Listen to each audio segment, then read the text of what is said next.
Hello everyone, good evening. मैं शरद यादव आप सभी का स्वागत करता हूं आपके अपने यूट्यूब चैनल ग्लैंस एकेडमी पर। दोस्तों, हम लोग स्टडी कर रहे थे घटना चक्र 2023 का लेटेस्ट एडिशन, जिसमें हम लोग इंडियन ज्योग्राफी के अंतर्गत दक्षिण एवं मध्य भारत की जो पर्वत श्रेणियां थी और पहाड़ियां थी, इसके बारे में हम लोगों ने लास्ट क्लास में पूरा डिटेल से अध्ययन कर लिया था और आज हम लोग सॉल्व करेंगे उसके एमसीक्यूज। तो आज की क्लास हमारी एमसीक्यूज पे शुरू होगी। दोस्तों, आगे बढ़ने से पहले मैं आप सभी को ये बता दूं कि ये जो क्लासेस है दोस्तों, यूपी पीसीएस 2024 को टारगेट करके और यूपी आरओ 2023, यूपी एपीएस जो वैकेंसी आई हुई है एडिशनल प्राइवेट सचिव, जिसको हम लोग कहते हैं अपर निजी सचिव, 69वीं बीपीएससी और स्टेट पीसीएस को ध्यान में रख के क्लास को जो है कि फ्रेम किया गया है। इसलिए अगर आप लोग इन सभी की तैयारी कर रहे हैं तो प्लीज़ चैनल से अभी जुड़ जाइए और इसकी सारी अपडेट्स आपको लगातार चैनल पर मिलती रहेगी। और साथ ही साथ टॉपर्स नोट्स की क्लासेस भी अब शुरू की जाएंगी, जो बीच में होल्ड कर दी गई थी किसी वजह से, और अब उन क्लासेस को भी शुरू किया जाएगा, जो कि एंशिएंट हिस्ट्री हम लोग कवर कर चुके थे। और विजन आईएएस की करंट अफेयर्स की मंथली मैगजीन अगर आप लोग नहीं देखते हैं तो प्लीज़ चैनल के प्लेलिस्ट में जाइए, वहाँ पर इसे भी चेकआउट कर लीजिए। बहुत ही बेहतरीन तरीके से हिंदी मीडियम में मेरे द्वारा सॉल्व किया जा रहा है, तो आप लोगों को मज़ा आएगा, उस मैगजीन को करने में इंटरेस्ट आएगा और आपको चीज़ें समझ में आएंगी। तो चलिए शुरू करते हैं अब हम लोग आज के पहले क्वेश्चन नंबर 1 से। पहला क्वेश्चन है, निम्नलिखित में से सबसे प्राचीन पर्वत श्रृंखला कौन सी है। अब सबसे प्राचीन पर्वत श्रृंखला पूछी गई है हिमालय, विंध्य, अरावली, सतपुड़ा। हालांकि जो सबसे प्राचीन पर्वत श्रृंखला हो जाएगी वो उसका सही जवाब हो जाएगा अरावली पर्वत श्रृंखला। वैसे सतपुड़ा और विंध्य भी प्राचीन पर्वत श्रृंखलाएं हैं, लेकिन यहाँ पे पूछा जा रहा है सबसे प्राचीन, यानी कि सबसे पहली वाली जो है तो अरावली पर्वत श्रृंखला होगी। और सबसे नवीन अगर पूछेगा तो हिमालय पर्वत श्रृंखला होती। तो यहाँ पर आपका जो सही उत्तर होना चाहिए वो क्या हो जाएगा, बी ऑप्शन इज करेक्ट हो जाएगा। आइए पढ़ते हैं इसके बारे में भी। अरावली श्रेणी मुख्य रूप से राजस्थान में ही विस्तारित नहीं है। बहुत सारे स्टूडेंट्स को ये कंफ्यूजन रहता है कि अरावली श्रेणी केवल और केवल गुजरात में ही मतलब एक्सपेंड करती है, लेकिन ऐसा नहीं है। ये लगभग 3 से 4 राज्यों में होके जाती है, जैसे आपका गुजरात, राजस्थान, साथ ही साथ आपका दिल्ली, हरियाणा, कुछ क्षेत्र इसका पंजाब में भी देखने को मिलता है। तो अरावली श्रेणी गुजरात के पालनपुर से लेकर राजस्थान एवं हरियाणा से होते हुए दिल्ली तक 800 किलोमीटर लंबी रेंज में फैली हुई है। इसका निर्माण प्री कैम्ब्रियन काल में हुआ है, और प्री कैम्ब्रियन काल का मतलब होता है जिसमें कोई भी जीवाश्म नहीं देखने को मिलते हैं, और जब जीवाश्म नहीं होंगे तो हमारे खनिज भी इसमें प्राप्त नहीं होते हैं। इसीलिए खनिज के मामले में ये कैसी हो जाती है, बहुत ही गरीब पर्वत श्रेणी मानी जाती है। गरीब का मतलब इसमें किसी भी प्रकार का खनिज आपको प्राप्त नहीं होगा। इसका जो निर्माण वर्ष है लगभग 600 से लेकर 570 मिलियन वर्ष का पूर्व माना जाता है। यह भारत की प्राचीनतम पर्वत श्रृंखला है, जो विश्व की सबसे प्राचीन पर्वत श्रृंखलाओं में से एक है। इसकी सर्वोच्च चोटी गुरु शिखर है, जो राजस्थान में देखने को मिलती है, और इसी गुरु शिखर पर माउंट आबू पर जो है कि जैन मंदिर एक है, दिलवाड़ा का जैन मंदिर प्रसिद्ध है, जो कि जैनों की श्रद्धा का प्रतीक है। आगे देखते हैं क्वेश्चन नंबर 2 को हम लोग पढ़ते हैं। यूपी पीसीएस मेंस 2017 का ये प्रश्न रिपीट होते रहते हैं। निम्नलिखित पर्वत प्रणालियों में से कौन सबसे पुरानी है। अब सबसे पुरानी फिर से पूछा जा रहा है, तो सतपुड़ा, नीलगिरी, हिमालय या अरावली। तो सही जवाब हो जाएगा मेरे प्यारे दोस्तों अरावली। अरावली अभी हमने देखा कि सबसे पुरानी है, लगभग 600 मिलियन जो है कि वर्ष पहले का इसका निर्माण हो चुका है। और सबसे नवीन को अगर हम बात करेंगे तो वो हिमालय हो जाएगी। आगे प्रश्न को देखते हैं नेक्स्ट। अधोलिखित में से कौन सी पर्वत श्रृंखला भारत में प्राचीनतम है। नीलगिरी, सतपुड़ा, हिमालय, पश्चिमी घाट, अरावली। तो यहाँ पर भी बी ऑप्शन इज करेक्ट हो जाएगा, अरावली हो जाएगी।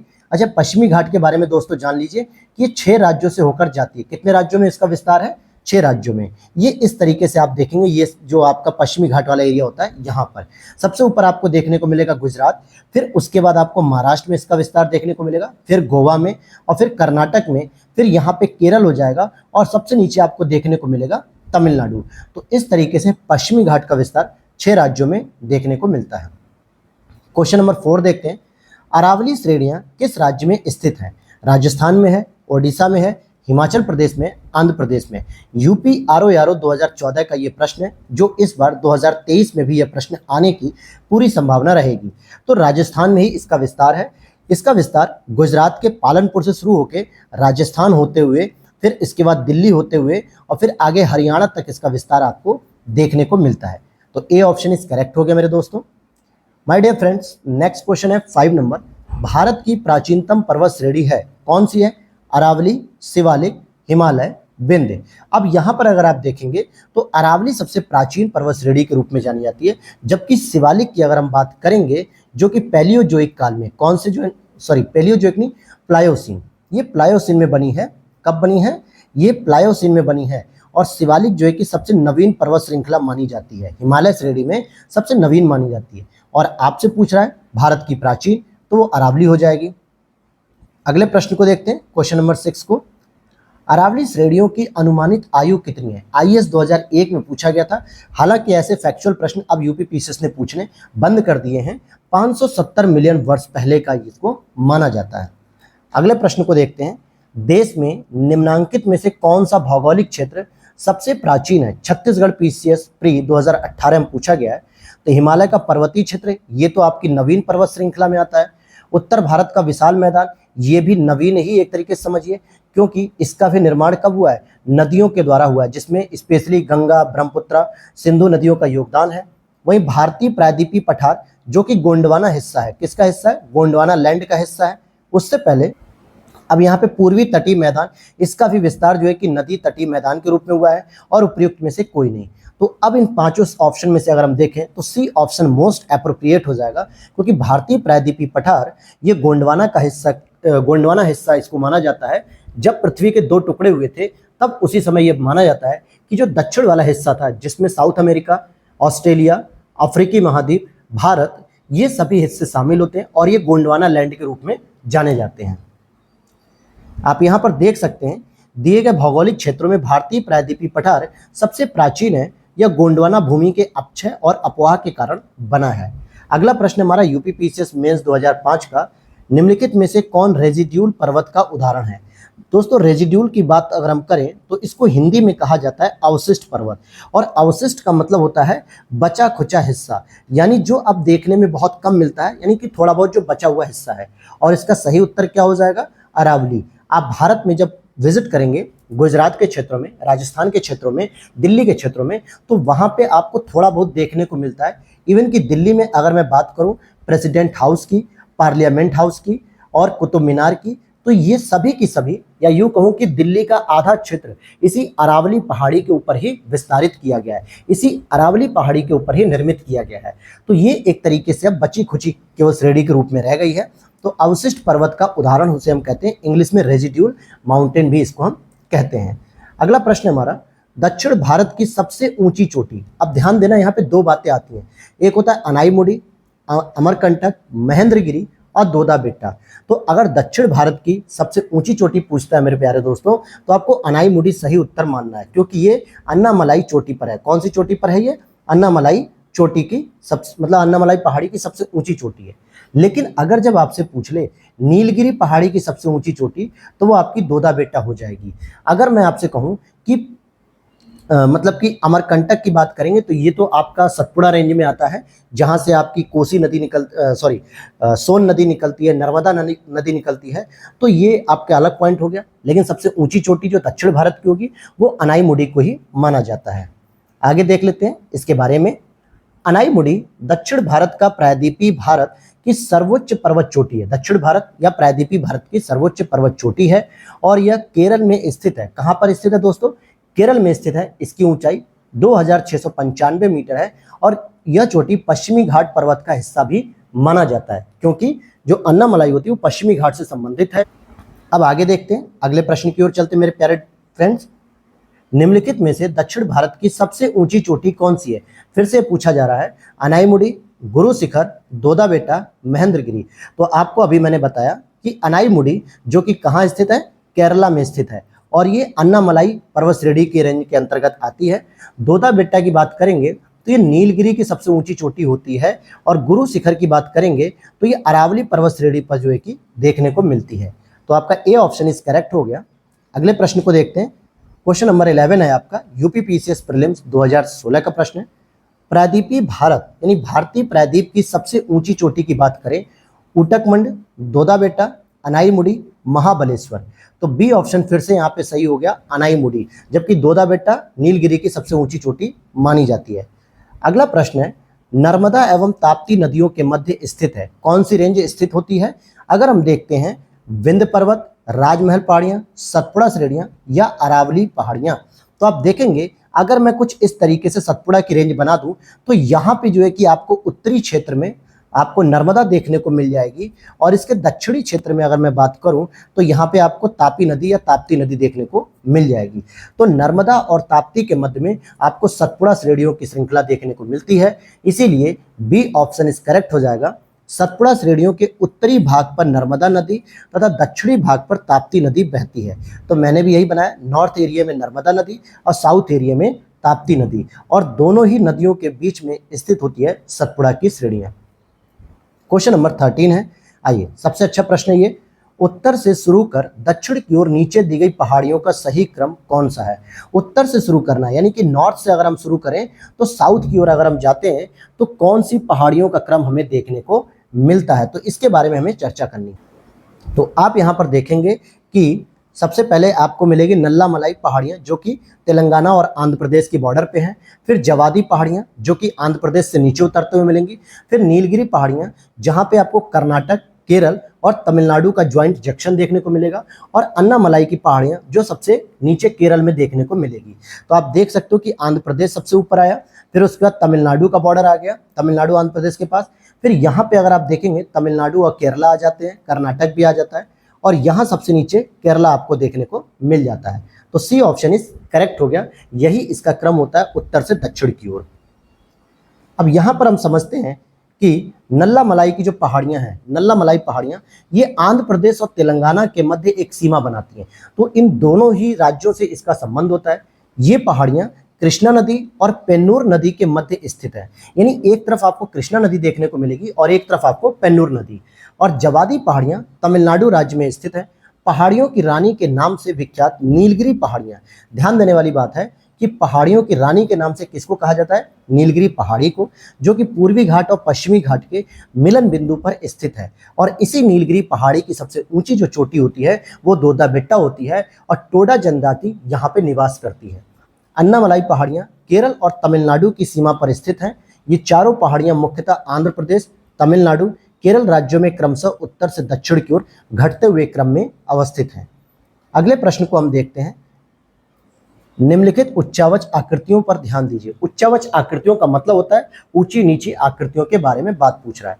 अब महादेव पर्वत श्रृंखला, छोटा नागपुर पठार, मैकाल पर्वत की श्रृंखला और खासी की पहाड़ियां।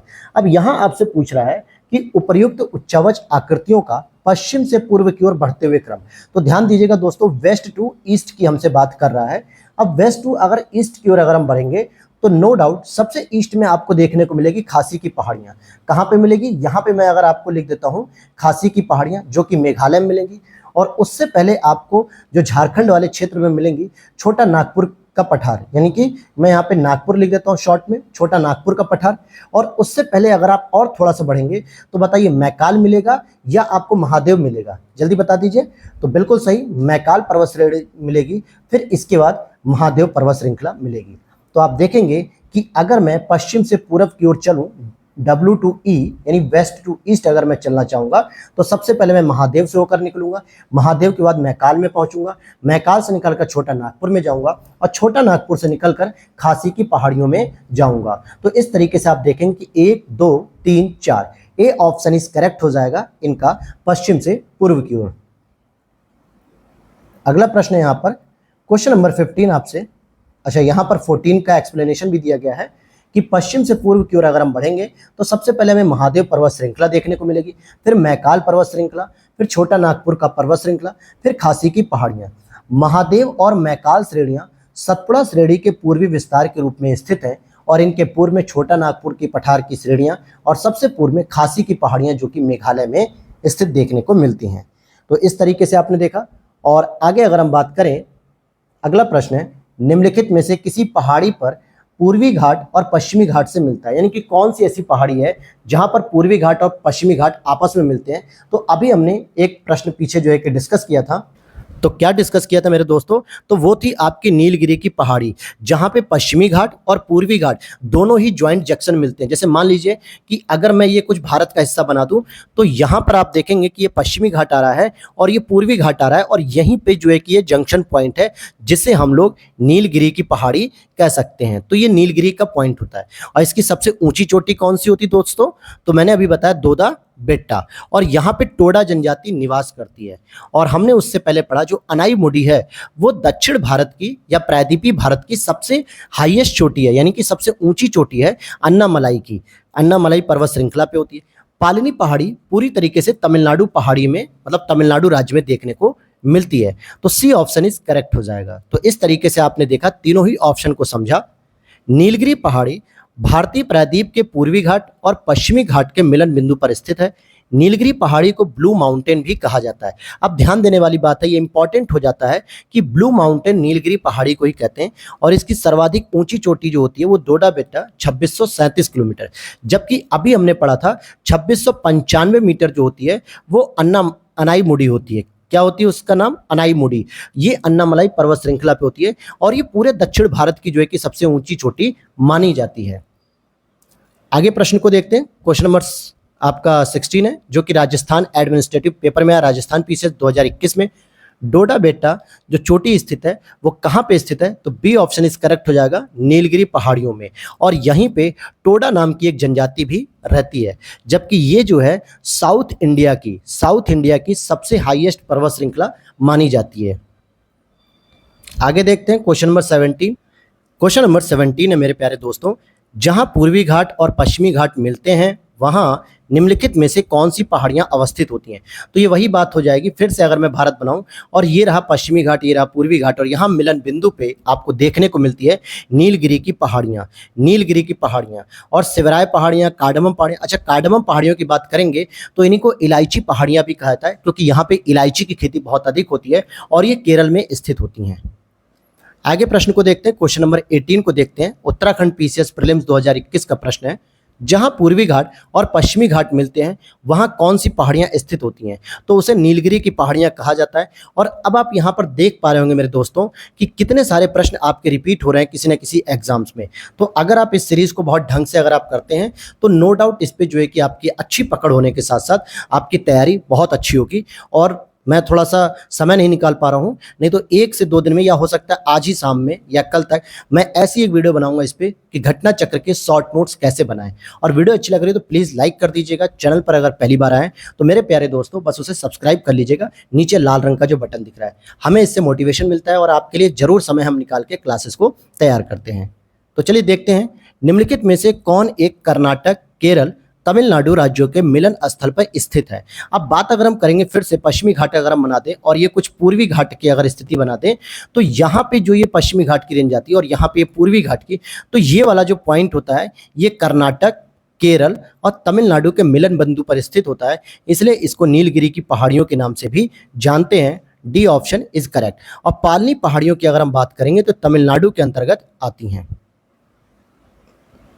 लिखा हुआ है नीलगिरी पहाड़ियां भारत के दक्षिणी भाग में स्थित एक पर्वतमाला है।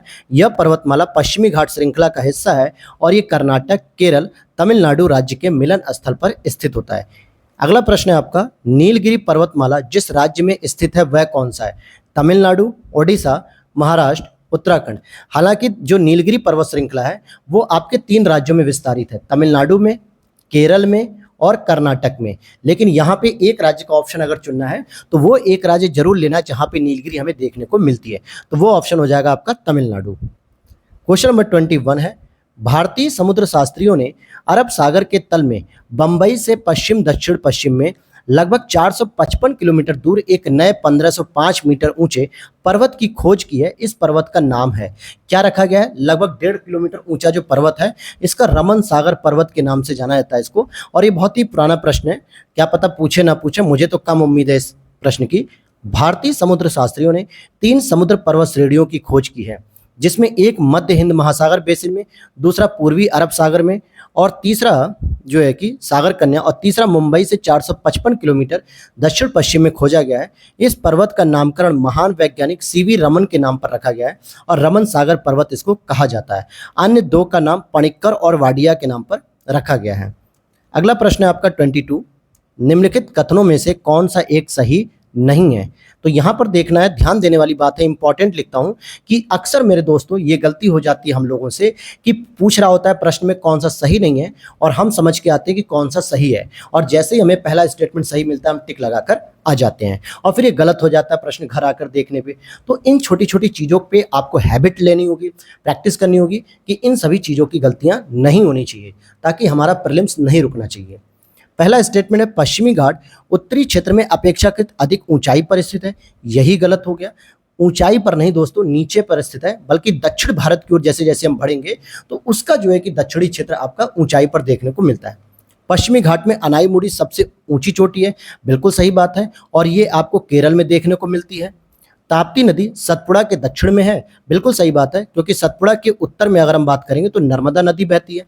नर्मदा नदी, ताप्ती नदी घाटियां पुरानी रिफ्ट घाटियां मानी जाती हैं, बिल्कुल सही बात है। पर्वत अगर ऊंचाई पे स्थित है तो इसके दोनों ओर जो है कि एक घाटी बनी होती है और इन्हीं घाटियों में आपका उत्तर में नर्मदा नदी का जो है कि बहाव क्षेत्र देखने को मिलता है और वहीं दक्षिण में ताप्ती नदी का बहाव क्षेत्र देखने को मिलता है। तो दोनों ही रिफ्ट घाटियों में बहती है, ये बात सही है। तो ए ऑप्शन इज करेक्ट हो जाएगा, क्योंकि ए ऑप्शन ही पूरी तरीके से गलत दिया हुआ है और हमसे पूछ कर रहा है कौन सा सही नहीं है, तो हमारा ए ऑप्शन सही हो जाएगा। आइए देखते हैं इसकी व्याख्या अगर दी होगी तो हम इसे जरूर पढ़ेंगे। चलिए, ये दिया हुआ भी है दोस्तों, ध्यान दीजिएगा। पश्चिमी घाट की ऊंचाई उत्तर से दक्षिण में बढ़ती है। अगर हम उत्तर से दक्षिण की ओर आ रहा है, मतलब गुजरात से महाराष्ट्र, महाराष्ट्र से गोवा, गोवा से कर्नाटक और कर्नाटक से केरल, तमिलनाडु, तब जो है कि हमें ऊंचाई देखने को अधिक मिलती है। और इसका प्रमाण क्या है कि केरल में अनाईमुड़ी और साथ ही साथ कर्नाटक और केरल तमिलनाडु के ज्वाइंट बिंदु पे नीलगिरी की सबसे ऊंची चोटी दोदा बेट्टा, तो सबसे जो ऊंची वाली चोटियां हैं वो हमें साउथ इंडिया में मिल रही हैं, न कि हमें मिडिल इंडिया में मिल रही हैं। इसीलिए पश्चिमी घाट का दक्षिणी हिस्सा ऊंचा माना जाता है, पश्चिमी हिस्सा नहीं। इसकी सबसे ऊंची चोटी केरल में स्थित अनाईमुड़ी चोटी 2695 मीटर है, जो दक्षिणी क्षेत्र में स्थित है। ताप्ती नदी सतपुड़ा के दक्षिण में बहती है, यह भी सही है। और साथ ही साथ दो समानांतर भागों के फैलाव से रिफ्ट घाटी या ग्रैबन का निर्माण होता है। ये घाटियां सक्रिय होती हैं। नर्मदा, दामोदर, ताप्ती नदियां भारतीय रिफ्ट घाटी के उदाहरण है। दामोदर हालांकि पश्चिम बंगाल और उड़ीसा वाले क्षेत्रों में बहती है, लेकिन नर्मदा और ताप्ती आपके गुजरात और इन महाराष्ट्र वाले रीजन में थोड़ा थोड़ा बहती है, तो इसीलिए ये घाटियों में बहती हैं। क्वेश्चन नंबर 23 है मेरे प्यारे दोस्तों, भारत की निम्नलिखित में से कौन सी पर्वत श्रेणी केवल एक ही राज्य में फैली हुई है? केवल एक राज्य में पूछ रहा है, तो वो है केवल और केवल अजंता, क्योंकि इसका जो विस्तार है वो केवल और केवल महाराष्ट्र में देखने को मिलता है। जबकि अरावली की बात करेंगे तो ये आपके गुजरात से शुरू होकर राजस्थान में जाती है, राजस्थान से शुरू होकर दिल्ली में जाती है, दिल्ली से शुरू होकर हरियाणा तक जाती है। सतपुड़ा की बात करेंगे तो ये आपका महाराष्ट्र में भी देखने को मिलता है, थोड़ा बहुत हिस्सा गुजरात में भी जाता है और बाकी एमपी में भी देखने को मिलता है। सह्याद्री की बात करेंगे तो ये आपको महाराष्ट्र, कर्नाटक, इन सभी क्षेत्रों में देखने को मिलता है, लेकिन अजंता जो पर्वत श्रृंखला है ये केवल और केवल महाराष्ट्र में है। इसीलिए यहाँ पर आपका जो सही ऑप्शन हो जाएगा सी हो जाएगा करेक्ट आंसर। देख लेते हैं, अजंता श्रेणी महाराष्ट्र राज्य में स्थित है। इसका विस्तार केवल महाराष्ट्र राज्य में है और अन्य का विस्तार एक से अधिक राज्यों में था, जो मैंने आपको अलग अलग बता दिया। अगला प्रश्न है, महाराष्ट्र एवं कर्नाटक में पश्चिमी घाट क्या कहलाते हैं?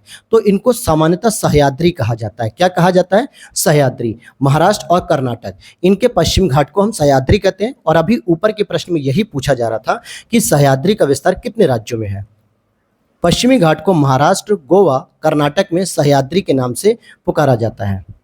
अगला प्रश्न है आपका, नीचे दिए गए कूट से निम्नलिखित पहाड़ियों का दक्षिण से उत्तर की ओर, ध्यान दीजिएगा कि अगर ये नॉर्थ है और ये साउथ है तो हमें क्या करना है, नीचे से ऊपर आते हुए क्रम को सही तरीके से लगाना है।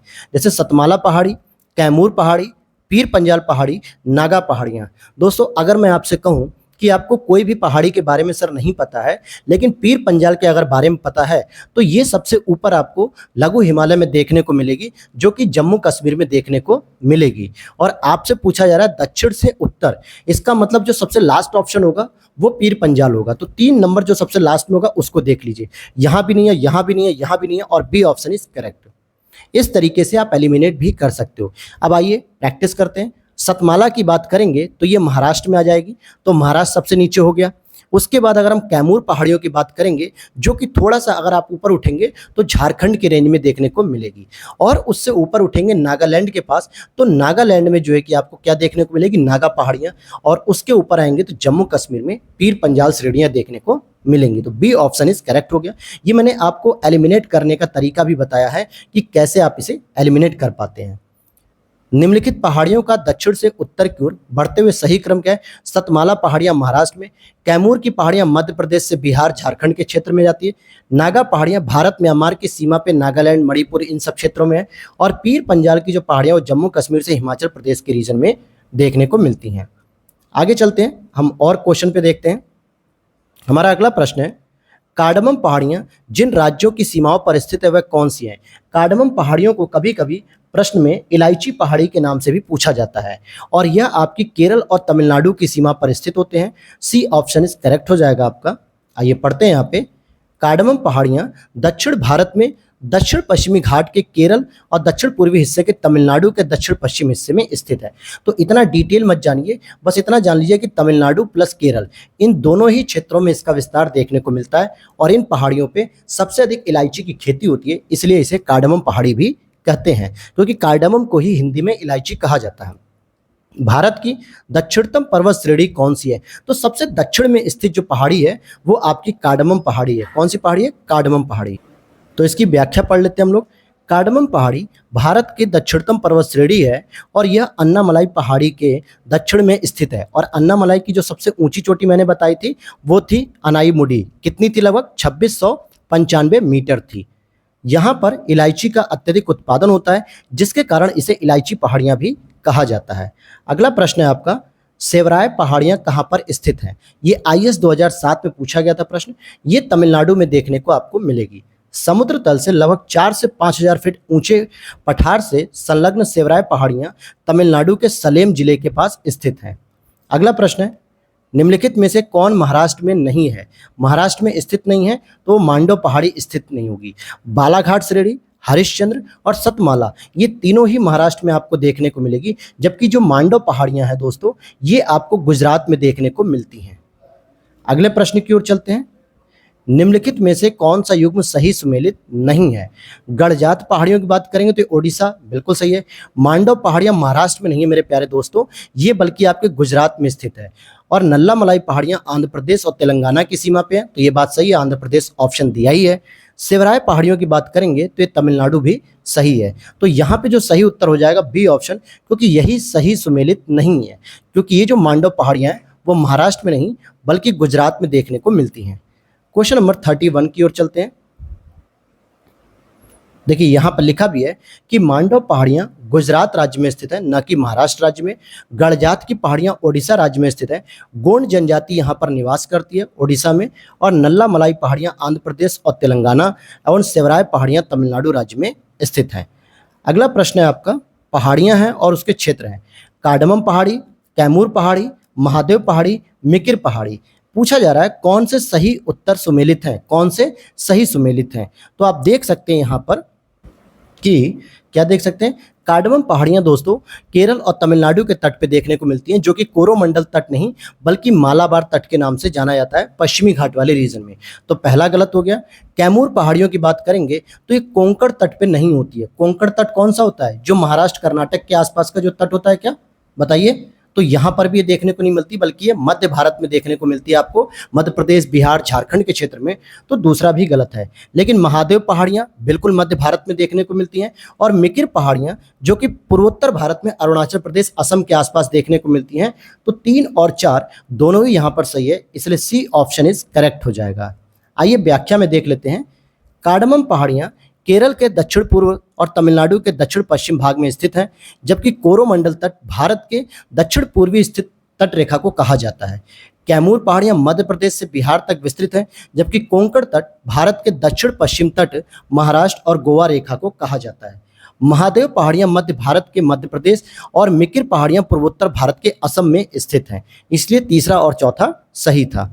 अगला प्रश्न है, महादेव पहाड़ियां भाग हैं, किसका भाग है भाई? महादेव पहाड़ियां सतपुड़ा रेंज की भाग हैं, क्योंकि सतपुड़ा के साथ सतपुड़ा में महादेव भी आती है, महाकाल भी मतलब मैकाल भी आती है, और साथ ही साथ आपकी अमरकंटक पहाड़ियां भी आती हैं। अगला प्रश्न है आपका, धूपगढ़ चोटी स्थित है सतपुड़ा रेंज में, विंध्य रेंज में, मैकाल रेंज में, या इनमें से किसी में नहीं। तो ए ऑप्शन इज करेक्ट हो जाएगा, सतपुड़ा रेंज में स्थित है। धूपगढ़ की चोटी 1350 मीटर है, सतपुड़ा श्रेणी की सबसे ऊंची चोटी मानी जाती है और यहीं पे हिल स्टेशन पंचमढ़ी भी स्थित है। रामगिरी की पहाड़ियां इस पर्वत श्रृंखला का भाग हैं। रामगिरी की पहाड़ियां इस पर्वत श्रृंखला का भाग हैं। किसका? विंध्याचल, मैकाल, सतपुड़ा, सह्याद्री। तो यहाँ पर स्टार दिया है क्योंकि यहाँ पर शायद ऑप्शन गलत है। तो आइए हम व्याख्या सीधे पढ़ते हैं। रामगिरी की पहाड़ियां तेलंगाना में स्थित हैं और यह पूर्वी घाट या महेंद्र पर्वत का हिस्सा है। इसके अतिरिक्त रामगिरी, रामगढ़ की पहाड़ियां छत्तीसगढ़ के मैकाल श्रेणी में भी स्थित है। चूंकि मैकाल श्रेणी सतपुड़ा श्रेणी का ही पूर्वी भाग है, इसलिए इसका उत्तर बी, सी, ई तीनों ही हो सकता था। छत्तीसगढ़ लोक सेवा आयोग ने बी दिया है जो कि त्रुटिपूर्ण है। तो मुख्य रूप से रामगिरी की जो पहाड़ियां होंगी वो तेलंगाना में स्थित मानी जाएंगी। अगला प्रश्न है आपका, पारसनाथ पहाड़ियों की ऊंचाई क्या है? 1365 मीटर इसकी ऊंचाई है। बात करते हैं पारसनाथ पहाड़ी की, तो झारखंड राज्य गिरिडीह जिले में स्थित है। इसकी ऊंचाई लगभग 1365 मीटर है। इसके शिखर पर शिखरजी जैन मंदिर स्थित है और यह पहाड़ी छोटा नागपुर पठार के पूर्वी छोर पर स्थित है। झारखंड राज्य की सर्वोच्च चोटी भी मानी जाती है। इसका नाम जैन धर्म के 23वें तीर्थंकर पार्श्वनाथ के नाम पर रखा गया है, जबकि पार्श्वनाथ का जो जन्म स्थान है वो दोस्तों काशी है, अर्थात कि वाराणसी है। अगला यहाँ पे प्रश्न 36, पहाड़ियाँ और राज्य है, इसका हमें मिलान करना है। जैसे गारो पहाड़ियाँ, मेकिर पहाड़ियाँ, कोल्लई मलाई और डालमा। अगर हम बात करें तो डालमा आपकी झारखंड में हो जाएगी, कोल्लई मलाई तमिलनाडु में हो जाएगी, गारो पहाड़ी आपकी मेघालय में हो जाएगी और मीरी पहाड़ी आपकी अरुणाचल में हो जाएगी। क्योंकि गारो, खासी और जयंतिया ये तीनों ही पहाड़ियां आपको मेघालय में देखने को मिलती हैं, जबकि मीरी पहाड़ी अरुणाचल प्रदेश में, मिकिर असम में है, डालमा झारखंड में और कोल्लई मलाई ये तो नाम से ही पता चल रहा है कि साउथ इंडियन नाम है, ये तमिलनाडु इसका सही उत्तर हो जाएगा। तो ये हमने इसका मिलान कर दिया है, आप यहाँ पे भी देख सकते हैं। और अब हम अगले प्रश्न की ओर बढ़ते हैं। पश्चिमी घाट से संबंधित कुछ स्टेटमेंट है जो कि आप देखेंगे यूपी आरओ मेंस 2017 में पूछा गया है। क्या पश्चिमी घाट एक भ्रंशोत पर्वत है? तो आप कहोगे बिल्कुल सही बात है। इसका पूर्वी ढाल क्रमशः नीचा होता हुआ पठार है, इसीलिए पूर्वी घाट की ओर जब आप देखते हैं इस तरफ तो इधर नदियों का बहाव क्षेत्र है, तो यह भी सही है। इसका उत्तरी खंड लावा यानी बेसाल्ट से आच्छादित है, यानी महाराष्ट्र और साथ ही साथ गुजरात या थोड़ा सा गोवा कर्नाटक का जो क्षेत्र है वो लावा बेसाल्टिक मृदा से बना है, तो यह भी सही है। तो 1, 2, 3 तीनों ही सही है। 1, 2, 3 तीनों ही स्टेटमेंट सही है। आइए डिटेल से पढ़ते हैं। पश्चिमी घाट का विस्तार पश्चिमी सागर तट के समानांतर लगभग 1500 किलोमीटर की लंबाई में उत्तर में तापी के मुहाने से दक्षिण में कुमारी अंतरीप तक पाया जाता है। ये भ्रंशोत यानी ब्लॉक पर्वत है जिनका निर्माण स्थल एक खंड के अरब सागर में अपसंवलन के कारण हुआ है। इसका पश्चिमी ढाल तीव्र एवं खड़ा है, जबकि पूर्वी ढाल मंद और सीढ़ी नुमा है या नीचा होता जा रहा है। 16 डिग्री उत्तरी अक्षांश तक पश्चिमी घाट मुख्यतः बेसाल्ट शैलों से, गोवा से दक्षिण ग्रेनाइट और नाइस शैलों से निर्मित है। यानी कि गुजरात, महाराष्ट्र और गोवा वाला जो क्षेत्र है वो सामान्यतः बेसाल्टिक चट्टान से बना है, जबकि गोवा के नीचे आप देखेंगे थोड़ा बहुत कर्नाटक, केरल, तमिलनाडु ये सब ग्रेनाइट और नीस जो शैल होती है उनसे बनी है। अगला पॉइंट है कोडाई कनाल। कोडाई कनाल किस पहाड़ी में स्थित है?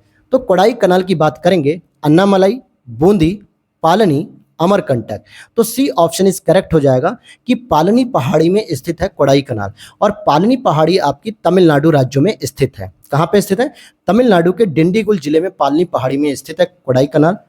अगला प्रश्न है यहाँ पे राजस्थान पीसीएस का है 2018 में। निम्नलिखित में से कौन सी पहाड़ियां राजस्थान में विंध्यन पर्वत श्रेणियों का विस्तार है? मुकुंदरा पहाड़ियां, डोरा पर्वत, अलवर पर्वत, गिरवा पर्वत। तो ए ऑप्शन सही हो जाएगा मुकुंदरा पहाड़ियां। मुकुंदरा पहाड़ियां। दोस्तों आप लोगों से एक प्रश्न है, कमेंट बॉक्स में आप लोग बताइएगा कि ज्योग्राफी के साथ कौन सी घटना चक्र आप लोग चाहते हैं कि हम लोग जल्दी से शुरू करें। ऑप्शन में जैसे आप ज्योग्राफी दे सकते हैं, पॉलिटी देख सकते हैं और साथ ही साथ हिस्ट्री देख सकते हैं या साइंस देख सकते हैं। ज्योग्राफी तो हम लोग पढ़ ही रहे हैं, साइंस को देख सकते हैं, एनवायरनमेंट है। तो जो भी आपको लगता है कि घटना चक्र इसके साथ चलनी चाहिए, शुरू कर देनी चाहिए, तो आप लोग कमेंट बॉक्स में बताइए। अधिक से अधिक कमेंट करेंगे तो उस पर कोई ना कोई विचार करके हम लोग उसे भी अब शुरू कर देंगे। अगला प्रश्न है निम्नलिखित में से कौन सी पर्वत चोटी पूर्वी घाट में अवस्थित नहीं है? पूर्वी घाट में अवस्थित नहीं है। गलीकोंडा, सिकरामगट्टा, सलेहर, माधुगुला कोंडा। हालांकि राजस्थान स्पेशल प्रश्न है, ये प्रश्न आपके यूपी और बिहार में नहीं पूछेगा, तो सलेहर है, बस मैंने ये बता दिया है, हालांकि ये प्रश्न नहीं पूछेगा। चलिए, पूर्वी घाट पर्वत का विस्तार भारत की मुख्य भूमि के पूर्वी तट के समानांतर ओडिशा से तमिलनाडु तक चला आता है। पूर्वी घाट के प्रमुख पर्वत चोटियों में जैसे मलयगिरी, महेंद्रगिरी, गलीकोंडा आंध्र प्रदेश, सिकरामगट्टा ओडिशा, माधुगुला कोंडा आंध्र प्रदेश आते हैं। सलहेर चोटी महाराष्ट्र में स्थित है। यह पश्चिमी घाट पर्वत श्रेणी पर्वत की चोटी होती है और इसकी ऊंचाई लगभग 1567 मीटर है। अगला यहाँ पर पूछा जा रहा है, सूची फर्स्ट और सूची सेकंड में एक तरफ राज्य दिया हुआ है और दूसरी तरफ उन राज्यों में स्थित सबसे ऊंची चोटी के बारे में बात कर रहा है। जैसे अगर हम देखें कि तमिलनाडु में दोदा बेट्टा आपको देखने को मिल सकती है, क्योंकि नीलगिरी की सबसे ऊंची चोटी होती है। केरल में अनाईमलाई, जो अन्नामलाई पर्वत श्रेणियां हैं, उसकी सबसे ऊंची चोटी अनाईमुड़ी देखने को मिलेगी। नागालैंड में अगर आप देखेंगे तो सारामती देखने को मिलेगी और उत्तराखंड में आपको नंदा देवी देखने को मिलेगी। तो ये इसकी सबसे ऊंची चोटियां हैं, आप यहाँ पे ऑप्शन में देख सकते हैं। केरल में आपको अनाईमुड़ी, नागालैंड में सारामती, उत्तराखंड में नंदा देवी और तमिलनाडु में दोदा बेट्टा। अगला प्रश्न है, मध्य भारत में स्थित पहाड़ियों का पश्चिम से पूर्व निम्नलिखित में से कौन सा एक सही क्रम है। ध्यान दीजिएगा, ये वेस्ट टू ईस्ट पूछा जा रहा है आपसे। तो वेस्ट टू ईस्ट की बात करेंगे तो सबसे पहले सतपुड़ा, फिर महादेव, फिर मैकाल, फिर छोटा नागपुर का पठार, फिर यहाँ पे खासी पहाड़ियाँ। इस तरीके से हम आगे बढ़ जाएंगे तो बी ऑप्शन से हो जाएगा। यूपी पीसीएस प्रीलिम्स 2019 का यह प्रश्न पूछा गया है। चलिए अगले प्रश्न की ओर देखते हैं। हमारा अगला प्रश्न है 43। सतपुड़ा क्षेत्र में स्थित श्रेणियों में से पश्चिम से पूर्व की ओर उनकी सही स्थिति को दर्शाने वाला क्रम कौन सा है। तो ध्यान दीजिएगा, ये पूछा जा रहा है आपसे पश्चिम से पूर्व, तो बड़वानी की पहाड़ियां, फिर महादेव पहाड़ियां, फिर मैकाल श्रेणी। तो ये ए ऑप्शन यहाँ पर सही हो जाएगा। अगला प्रश्न है 44 नंबर पे, जो बीपीएससी 2019 का प्रश्न है। कन्याकुमारी से सटी हुई पहाड़ियां कौन कौन सी हैं। अन्नामलाई, नीलगिरी, कार्डमम, सेवराय। तो सबसे दक्षिण में जो पहाड़ी स्थित है वो कार्डमम पहाड़ी स्थित है, जिसको हम लोग इलायची पहाड़ी भी कहते हैं, और यही जो है कि सबसे दक्षिण में कन्याकुमारी के तट से समीप देखने को मिलती है। बात करते हैं इसके बारे में। पश्चिमी घाट पर्वत हिमालय के बाद भारत की दूसरी सबसे लंबी पर्वत श्रेणी है। इसकी लंबाई लगभग 1500 किलोमीटर है और इसे सह्याद्री के नाम से भी जाना जाता है। नीलगिरी पहाड़ी एक स्थलीकृत घाट है जहां पूर्वी घाट और पश्चिमी घाट आपस में मिलते हैं। नीलगिरी का सर्वोच्च शिखर दोदा बेट्टा है, जो दक्षिण भारत का दूसरा सर्वोच्च शिखर है, क्योंकि पहला कौन सा हो जाएगा, दक्षिण भारत का सर्वोच्च शिखर अनाईमुड़ी, जो कि अन्नामलाई पर्वत में स्थित है, केरल तमिलनाडु के तट पर। यह नीलगिरी के दक्षिण में स्थित है। अन्नामलाई के दक्षिण में कार्डमम पहाड़ी आती है, इलायची, और इनका विस्तार कन्याकुमारी तक लगभग 8 डिग्री 19 मिनट उत्तरी अक्षांश तक है। अतः कार्डमम पहाड़ियां कन्याकुमारी से सटी हुई मानी जाती हैं। अगला प्रश्न है, निम्नलिखित में से किस पहाड़ी पर चाय बागान नहीं है। कानन देवन, नीलगिरी, दार्जिलिंग, गिरनार। तो डी ऑप्शन हो जाएगा। गिरनार पर्वत श्रृंखलाओं पर आपको चाय के बागान देखने को नहीं मिलेंगे। क्यों नहीं मिलेंगे? क्योंकि देखिए यहाँ लिखा है गिरनार पहाड़ी पर चाय बागान नहीं है, अन्य सभी पहाड़ियों पर चाय बागान देखने को मिलते हैं। कानन देवन पहाड़ियां भारत के केरल राज्य में इडुक्की जिले में स्थित है। यह क्षेत्र मुन्नार हिल स्टेशन के पास अवस्थित है। मुन्नार क्षेत्र के 1870 के दशक में चाय बागानों की शुरुआत की गई थी। नीलगिरी दक्षिण में अवस्थित पश्चिमी घाट का एक महत्वपूर्ण पर्वत क्षेत्र है। नीलगिरी चाय भारत की सबसे विशिष्ट चायों में से एक मानी जाती है। भारत का दार्जिलिंग मुख्यतः चाय उत्पादन के लिए प्रसिद्ध है, जो सिक्किम राज्य के दक्षिण में पश्चिम बंगाल राज्य में अवस्थित है। गिरनार पर्वत गुजरात राज्य में अवस्थित है, जहां पर चाय बागानों का विकास नहीं हो पाया है। ये कहां पर स्थित है? गिरनार पर्वत गुजरात राज्य में। और अगला प्रश्न है यहाँ पे क्वेश्चन नंबर 46 है, जो कि पहाड़ी या पर्वत है और भारतीय राज्यों में इनकी अवस्थिति के बारे में बात की जा रही है। जैसे बटेश्वर पहाड़ी, बिलारी, चिन पहाड़ी और घोसी पहाड़ी। तो आइए हम सीधे इसकी व्याख्या देख लेते हैं। यहाँ पर अगर आप देखेंगे कि बटेश्वर पहाड़ी जो है बिहार भागलपुर में स्थित है। चिन पहाड़ी मणिपुर या म्यांमार से मणिपुर तक विस्तृत है। घोसी पहाड़ी जो हरियाणा महेंद्रगढ़ में है। प्रश्न में जो बिलारी श्रृंखला के बारे में पूछा गया है, जबकि कर्नाटक में बेल्लारी गुड्डा श्रृंखला है, परंतु निकटतम बिलारी को बेल्लारी मानते हुए प्रश्न का उत्तर विकल्प डी दे दिया गया है। तो ये तो एक टाइपिंग मिस्टेक की बात हो सकती है। और अब हमारा जो अगला चैप्टर होगा पर्वत चोटियां हैं, जिसको हम लोग कवर करेंगे नेक्स्ट क्लास में। और प्लीज़ कमेंट बॉक्स में आप लोग बताइएगा कि इसके साथ कौन सी घटना चक्र हम लोग शुरू कर दें। साइंस कर सकते हैं, पॉलिटी कर सकते हैं, हिस्ट्री कर सकते हैं, एनवायरनमेंट कर सकते हैं। जो भी आपको सही लगती है आप उसमें कमेंट कीजिए, जिस पे सबसे अधिक कमेंट आएंगे हम उसी पर जो है कि विचार करेंगे और उसको शुरू भी कर देंगे, ताकि जल्दी से जल्दी आपकी चीजें कवर हो जाए। चैनल पर पहली बार आए तो प्लीज चैनल को सब्सक्राइब कर लीजिएगा, जिससे आपको सभी प्रकार की अपडेट्स मिलती रहे और आरओ की यूपी पीसीएस की आपकी तैयारी और भी बेहतर हो सके। मिलते हैं नेक्स्ट वीडियो में। Thanks for watching.